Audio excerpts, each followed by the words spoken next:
Saudara, Kejaksaan Agung siap menetapkan daftar pencarian orang kepada Riza Khalid bila kembali tidak memenuhi panggilan Kejagung. 5 unit kendaraan milik Riza Khalid juga sudah disita karena diduga merupakan hasil korupsi.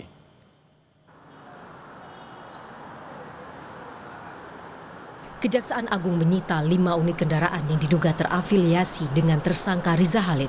Saat disita penyidik, 5 unit mobil tersebut sudah tidak terpasang plat nomor. Diduga hal itu sengaja dilakukan agar tidak terdeteksi.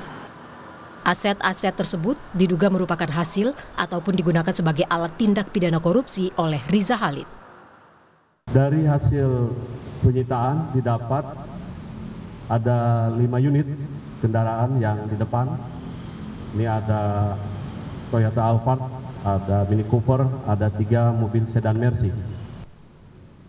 Barang-barang ini disita dari pihak terafiliasi, di mana yang bersangkutan sudah dipanggil, tetapi pada saat pemanggilan tidak diindahkan dan kita melakukan penggeledahan. Dari penggeledahan ini kita mendapatkan barang-barang bukti yang diduga oleh penyidik ada kaitannya dengan kepemilikan atas nama tersangka MRC. Kapus Penkum Kejaksaan Agung mengungkapkan siap mengambil langkah hukum hingga berpotensi melakukan penetapan daftar pencarian orang bila Riza Khalid kembali tidak memenuhi panggilan Kejagung. Kejagung telah menjadwalkan pemanggilan kepada Riza Khalid sebanyak 3 kali. Kemarin dijadwalkan pemanggilan yang ketiga. Yang jelas penyidik akan segera melakukan langkah-langkah hukum ke depannya. Ya mungkin nanti sekalian bisa melakukan penetapan DPO-nya nantinya dengan juga red notice juga. Riza Khalid telah ditetapkan menjadi tersangka dalam kasus dugaan tindak pidana korupsi terkait tata kelola minyak mentah dan produksi kilang PT Pertamina Subholding. Kejagung masih terus melakukan pengembangan untuk mencari aset-aset lain yang terkait dengan tersangka. Tim Liputan, Kompas TV. Mengetahui informasi terkini, kita segera bergabung dengan jurnalis Kompas TV Triksi Valencia dan juru kamera Andika Pratama di Gedung Kejaksaan Agung Jakarta. Selamat siang, Triksi, sejauh mana upaya Kejaksaan Agung untuk menangkap Riza Khalid?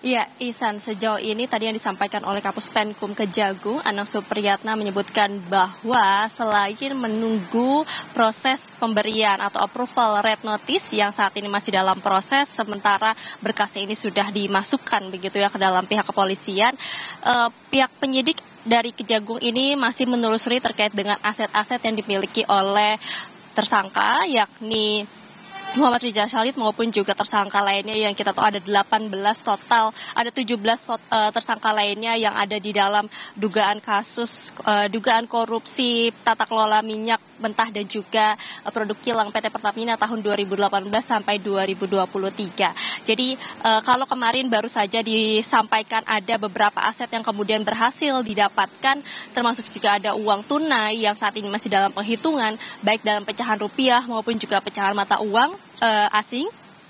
Saat ini penyidik juga masih menelusuri lagi aset-aset mana saja yang berkaitan ataupun juga yang terafiliasi terhadap dugaan korupsi ini.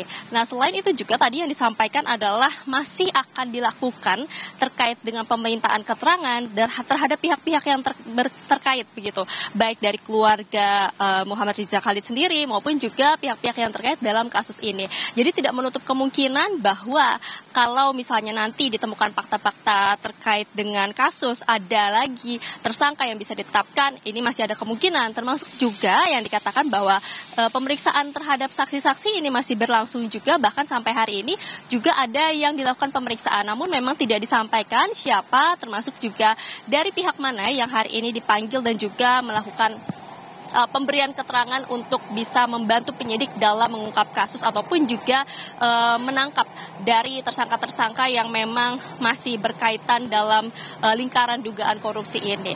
Nah, selain itu juga yang tadi kami tanyakan adalah terkait dengan keberadaan dari Muhammad Ridza Khalid yang memang saat ini dipastikan ataupun juga ditegaskan tadi dari pihak Kapus Penkum Kejagung bahwa memang tidak ada di Indonesia. Sehingga ini juga menjadi satu urgensi untuk menunggu approval dari red notice itu sendiri. Ketika sudah ada approval, red notice sudah dilayangkan, maka nanti akan ada bantuan dari Interpol di negara-negara lain yang bekerja sama dengan Indonesia tentu saja untuk bisa membantu menangkap dari Ridza Khalid maupun juga tersangka lainnya dalam dugaan korupsi lainnya yang memang juga sedang dalam proses red notice. Tapi memang masih ada tahapan yang harus dilakukan, Ihsan dan juga saudara, kalau tadi disampaikan masih ada rapat lagi yang akan dilakukan dari pihak Kejagung dengan pihak Interpol Indonesia, lalu kemudian juga nanti akan dikirimkan berkasnya ke luar negeri untuk kemudian baru mendapatkan ACC. Nah, setidaknya kalau dari informasi yang saya baca ada beberapa berkas yang harus diserahkan untuk kemudian mengajukan red notice ataupun juga red notice kepada beberapa pihak ataupun juga salah satu pihak yang sedang dituju. Yakni yang pertama adalah terkait dengan informasi identitas seseorang, seperti misalnya dari wajah, kemudian juga sidik jari, kemudian ciri-ciri segala macamnya yang bisa menentukan atau juga menginformasikan dari ciri-ciri orang tersebut. Lalu kemudian informasi yang berikutnya adalah terkait dengan apa kejahatan yang dilakukan orang tersebut untuk kemudian bisa meng-approve setidaknya syarat-syarat untuk diterbitkannya red notice ini. Nah, itulah tadi yang sudah disampaikan, kemudian juga masih ada pembahasan lebih lanjut juga, termasuk juga penerbitan DPO atau daftar pencarian orang yang saat ini juga masih belum diterbitkan. Tadi saya sempat menanyakan apakah kemudian kalau dari pihak Kejagung menyebutkan minggu depan baru nanti akan diperkirakan akan diterbitkan daftar pencarian orang terhadap Ridza Khalid. Apakah ini nanti akan membuat tersangka tersebut makin jauh atau mungkin bisa menghilangkan jejak begitu ya. Tapi ditegaskan bahwa ketika memang sudah ada upaya yang dilakukan atau langkah hukum yang sudah dilakukan oleh penyidik dari Kejagung maupun juga kerjasama dengan kepolisian, maka ada gerak batas yang batas terhadap Ridza Khalid yang sudah dilakukan, termasuk juga DPO yang saat ini juga masih dalam proses untuk penerbitannya. Jadi diharapkan juga masih ada permintaan untuk dari Ridza Khalid ini bisa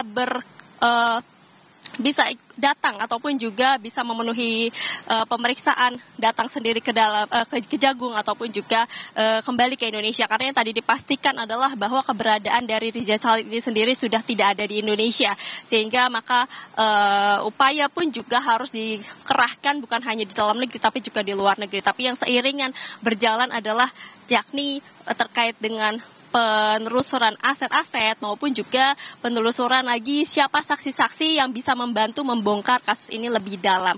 Karena memang tidak menutup kemungkinan bahwa tadi yang ditegaskan masih ada tersangka baru mungkin yang bisa ditetapkan ketika ada fakta-fakta baru ataupun juga aset-aset yang semakin bertambah yang bisa disita ataupun juga dibekukan oleh Kejagung untuk bisa meminimalisasi ataupun juga menghentikan proses dari penghilangan jejak ataupun juga proses dari pemindahan dana dan segala macamnya yang akan dilakukan untuk kemudian bisa mengurangi bukti-bukti terhadap para tersangka. Nah, kalau kita melihat sampai sejauh ini bagaimana Ridza Khalid sudah ditetapkan sebagai tersangka pada 10 Juli 2025, keberadaannya sendiri sudah disampaikan bahwa tidak ada di Indonesia sejak tanggal 10 Juli atau bahkan ketika Ridza Khalid ini masih dipanggil sebagai saksi yang kemudian juga mangkir sebanyak 3 kali.